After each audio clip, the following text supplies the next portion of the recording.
वृंदावन में एक महात्मा रहते थे। महात्मा वृंदावन में एक महात्मा रहते थे। लोग उनको जज साहब कहते थे। क्या कहते थे?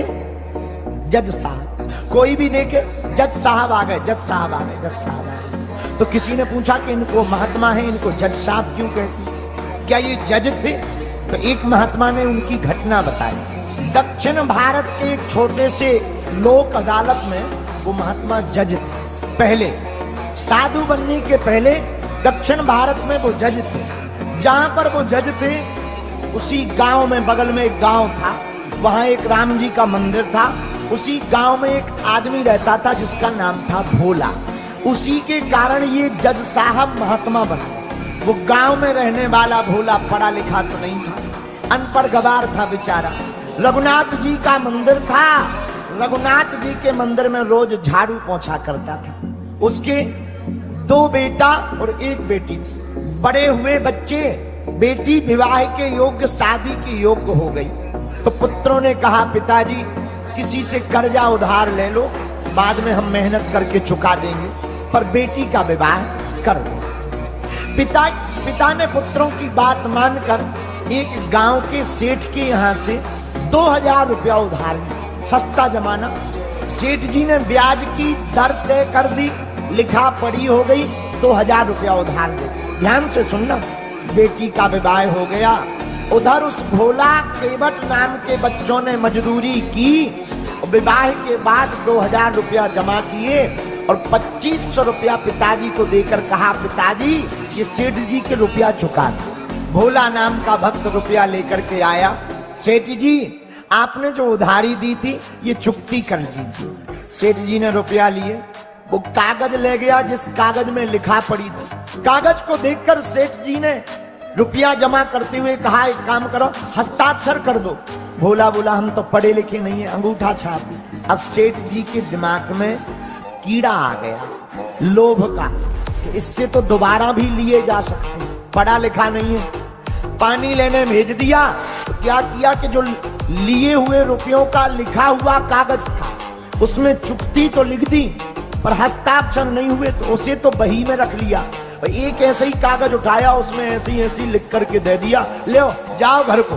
बेचारा भोला सीधा साधा आदमी रघुनाथ जी के मंदिर में सेवा करता। आकर के उसने वो कागज राम जी के चरणों में रख दिया। सेठ जी के मन में पाप आ गया कि इससे तो दोबारा भी पैसे लिए जा सकते हैं। बेचारा कागज ला करके रघुनाथ जी के चरणों में रखता है। इधर सेठ जी ने लोक अदालत में मुकदमा कर दिया कि हमारे रुपया नहीं दे रहे हैं। भोला नाम का केवट है, गांव में रहता है, रुपया नहीं दे रहे हैं, मांगने जाओ तो गुंडागिर्दी करता है। लोक अदालत में मुकदमा किया, इन्हीं जज साहब की अदालत। तो संबंध निकाला गया, संबंध कागज निकाला गया। तो गांव में कोर्ट का चपरासी कागज लेकर के आया। बोले भैया केवट से कहा कि ये तुम्हारा संबंध आया है, जज साहब ने तुम्हें बुलाया है, कोर्ट में हाजिर हो। बेचारा कोर्ट में हाजिर हुआ। जज साहब ने केवट को देखते हुए कहा क्यों आपने सेठ जी के रुपया लिए? केवट ने हाथ जोड़कर कहा जी हुजूर हमने रुपया लिए। तो तुमने चुकाए क्यों नहीं? सरकार हुजूर हमने 1-1 रुपया चुकाए, 1-1 रुपया हमने जमा किए, 2500 रुपया जमा किए। तो जज ने कहा रो मत। जज ने देख लिया फटी हालत है, साधारण आदमी है, भाई रो मत। पर तुमने जब रुपया इनको दिए तब कोई तीसरा आदमी था? अच्छा इसकी एक आदत थी, ये कोई भी बात कहता था रघुनाथ जी जाने, रघुनाथ जी जाने। जो मंदिर वाले रघुनाथ जी थे उनका नाम लेता था। तो जज ने सामने पूछा क्यों जब तुमने रुपया जमा किए तब कोई तीसरा आदमी था? केवट हाथ जोड़ के बोला सरकार और तो कोई नहीं था, पर हमारे रघुनाथ जी तो हर जगह है। तो रघुनाथ जी थे। जज साहब समझ नहीं पाए, उन्हें लगा रघुनाथ नाम का कोई आदमी। अच्छा एक काम करो तुम घर जाओ, हम रघुनाथ जी के नाम का वारंट निकाल रहे, उनको बुलाएंगे गवाही के लिए। ये भी सीधा साधा वापस आ गया। जज साहब ने संबंध का वारंट निकाला रघुनाथ के नाम का। चपरासी लेकर गांव में आया। क्या भाई यहाँ कोई रघुनाथ जी रहते हैं? गांव वाले बोले यहाँ तो कोई रघुनाथ जी नहीं, पर हाँ रघुनाथ जी का मंदिर जरूर है। मंदिर में आए, चपरासी ने पंडित जी को देख करके सोचा यही रघुनाथ जी है। क्या ये रघुनाथ जी यहाँ रहते हैं? तो पुजारी जी ने कहा हाँ यही रहते हैं। चपरासी ने कहा लो अदालत से बुलौआ आया है गवाही देने के लिए, ये 18 तारीख लगी है, ये बुलौआ पकड़ो। पुजारी जी ने सोचा जब भगवान ने ही बुला लिया तो हम काहे को मना करें, ले आओ। हस्ताक्षर कर दिए और चपरासी से कह दिया प्रभु पहुंच जाएंगे। लेटर लिया, कोर्ट का लेटर पकड़ा और पुजारी जी ने राम जी के चरणों में रख दिया और राम जी के चरणों में रखकर बोले सरकार कपड़े तो आज तक बहुत आए, फल फूल भी बहुत आए हैं, अदालत से पहली बार बुलौआ का गिरफ्तारी का वारंट आया हो, अभी तो गवाही देने का है और वारंट गिरफ्तारी का भी आएगा, लो ये कागज है, मैसेज आया है अदालत से। कागज चरणों में रख दिया। भोला से पूछा क्या बात भोला, तुम तो रघुनाथ जी के यहाँ सेवा करते हो, तो क्या तुमने रघुनाथ जी का नाम लिखवाया? भगत ने सीधी सीधी कह दिए हाँ। भोला भक्त सीधा साधा, पुजारी जी उसको जानते थे।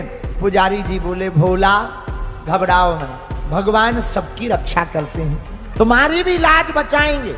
एक काम करो 18 तारीख को फैसला है, तुम एक दिन पहले ही निकल जाओ, गांव से थोड़ी दूर है, अदालत में लेट ना हो जाए, तुम पहले ही पहुंच जाओ, एक दिन पहले, भगवान सब व्यवस्था करें। सीधा साधा भोला भोजन का सामान लेकर के निकल गया।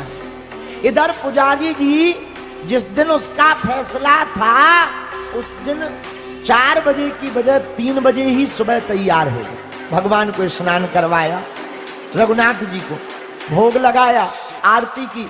आज सुबह ब्रह्म मुहूर्त में पहले ही आरती कर दी। तो किसी ने पूछा पुजारी जी इतनी जल्दी आरती क्यों? पुजारी जी बोले आज भगवान को अदालत जाना है, आज पहली बार बाहर जा रहे हैं ना, अदालत जाना है, देरी ना हो जाए, कहीं उस बेचारे भक्त की लाज ना चली जाए, उसका भरोसा ना टूट जाए, इसलिए आज भगवान को पहले ही आरती की भोग लगाया।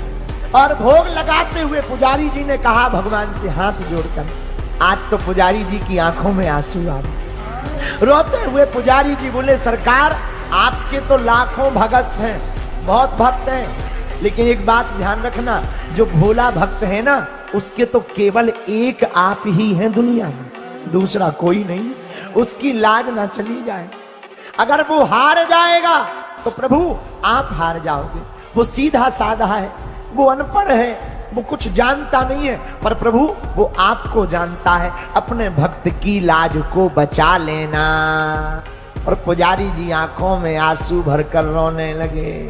आंखों में आंसू भरकर पुजारी जी रो रहे, आपके बिन कौन संकट निपटाएगा, कौन संकट मिटाएगा? हे रघुनाथ जी वो भोला भाला सीधा साधा भक्त है, उसका आपके अलावा कोई नहीं है, आप ही उसके संकटों को बचाना। इधर सुबह हुई, अदालत लगी, जज साहब बैठ गए। जैसे ही जज साहब बैठे तो जज साहब ने केवट को बुलवाया। केवट कटघरा में खड़ा हो गया और केवट को कहा क्यों तुम्हारा गवाह रघुनाथ कहाँ है? केवट लठिया लिए हुए पकड़े हुए कटघरा को खड़े होकर आंखों में आंसू भर के बोला सरकार वो तो सब जगह यही कहीं है, हर जगह है, वो तो सब जगह है। तो जज साहब ने चपरासी को कहा कि पुकार लगाओ, और चपरासी दरवाजे पर आकर पुकार लगाता है, रघुनाथ हाजिर हो, रघुनाथ हाजिर हो, रघुनाथ हाजिर हो। ऐसे 3 नारे जो लगाए हैं, चाल लटपटी सी, एक वृद्ध की झुकी सी देह, हाथ में छड़ी लिए, तुलसी की माला पहने, माथे पर चंदन और रोली चढ़ाए हैं, साहब के सामने विनीत चपरासी के साथ आज रघुनाथ जी अदालत में गवाह बनकर आए। एक बूढ़ा सा आदमी लाठी हाथ में लिए हुए, बिल्कुल सत्य घटना कलिकाल की बता रहे भैया। जैसे ही वो आया, आ गए, चपरासी ने हाथ पकड़ा, कटघरा में ले आए। जज ने देखा वो चमकीली आंखें, बूढ़े जरूर हैं पर चेहरे पर तेज बड़ा प्यारा है। जज साहब उस वृद्ध रूपी गवाह को देखकर चकित रह गए। धीरे से पूछा ये तुम्हारे ही गांव के? केवट ने कहा हमारे गांव के नहीं, हमारे घर के। अच्छा कौन हो? महाराज हमारा नाम रघुनाथ। केवट से कहा क्या यही गवाह है? हाँ यही गवाह है। जज साहब ने पूछा क्या तुमने केवट को रुपया देते हुए सेठ जी के देखा है? रघुनाथ जी बोले हाँ हमने देखा। तो सेठ बोला झूठ बोल रहे हैं, ये हमारे गांव का है ही नहीं, रघुनाथ नाम का आदमी भी गांव में नहीं है, ये झूठ बोल रहे हैं। तो तुरंत भगवान बने रघुनाथ जी, बोले काय को झूठ बोलते, हम तुम्हारे ही गांव में रहते हैं मंदिर में। अब जज को समझ में नहीं आया, जज को लगा शायद मंदिर में रहते होंगे। सेठ बोला झूठ मत बोलो। तो मुस्कुराते हुए गवाह बने भगवान, बोले भैया अगर तुम्हें झूठ लगता है तो जज साहब को कहा श्रीमान इस सेठ को यहीं पकड़ के रख लो, यहीं बांध लो, एक अधिकारी को इसके घर भेजा जाए, इस नंबर की रजिस्टर की डायरी में इस पेज नंबर पर चुकती का एक कागज रखा हुआ है जिसमें स्पष्ट लिखा है कि केवट जी ने सब रुपया चुका दिए हैं। जज ने वैसा ही किया। एक अधिकारी गया, चिट्ठी पकड़ी गई, सेठ झूठा पाया गया, भोला केवट को बाइज्जत बरी कर दिया गया। पर जज साहब से नहीं रहा गया तो उस भोले भाले केवट को अपनी केबिन में अंदर बुलाया और पूछा ये जो रघुनाथ जी हैं ये कहाँ रहते? केवट बोला हमारे गांव में मंदिर में। अच्छा इनका मंदिर है क्या? बोले नहीं इनका मंदिर नहीं है, ये मंदिर में ही रहते हैं। तो क्या इन्होंने मंदिर बनवाया? नहीं मंदिर इन्होंने नहीं बनवाया, ये मंदिर में रहने वाले। तो क्या ये मंदिर में इनका निवास है? नहीं नहीं नहीं, ये मंदिर में निवास नहीं, मंदिर ही इनका है। कौन है ये? रघुनाथ जी, राम जी हैं। सीधी सादी बात जब केवट ने बताई तो जज की आंखों से आंसू आ गए और रोते हुए आंखों में आंसू भरकर जज साहब कहते जिन भगवान को नारद शेष गणेश महेश जान नहीं पाए, लेकिन वो भगवान कितने भोले। सोई आज विनीत अदालत में केवटवा के गवाह कहाते रहे। और जज आंखों में आंसू भर करके कहता कुर्सी पे बना जज बैठा रहा, मैं कुर्सी पे बना जज बैठा रहा और जगदीश मुझे समझाते रहे। उसी दिन से जज साहब ने नौकरी त्याग दी और महात्मा बन गए। भैया इस कथा से सिद्ध होता है कि कलयुग में भी अगर कोई भाव से पुकारे तो भगवान गवाह बनकर के भी प्रकट हो जाते हैं। वीडियो अच्छी लगी हो तो वीडियो को लाइक करें और चैनल को सब्सक्राइब करके बेल नोटिफिकेशन को ऑल पर सेट करना ना भूलें। जय श्री राम।